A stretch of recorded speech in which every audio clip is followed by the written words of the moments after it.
دا زما ده دا زما ده دا زما ده.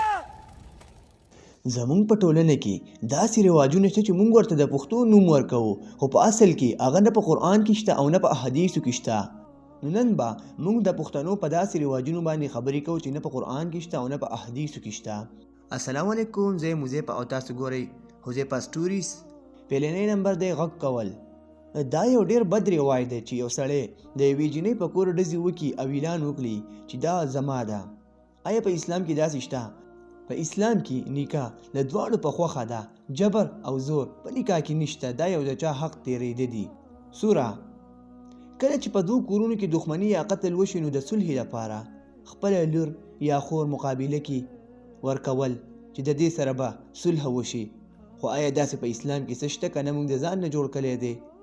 دا یو لوی ظلم دی. قرآن کریم کې الله تعالی فرمایي هیڅوک د بل د ګناه بار نه پورته کوي.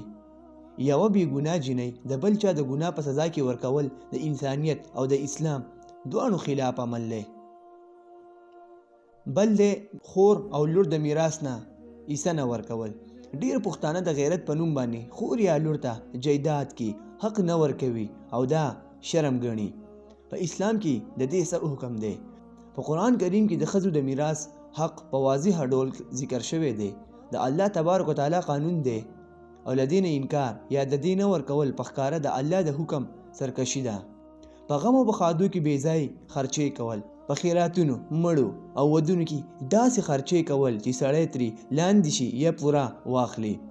آیا په اسلام کې داسې شته؟ اسلام د اسراف سخت مخالف دی.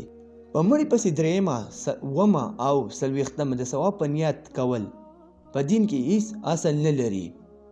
مونږ ته پکار دی چې د پښتونوالۍ هغه رواجونه وساتو کم چې مونږ ته اسلام ښوولی دي او زمونږ پکې نقصان هم ډیر نه وي.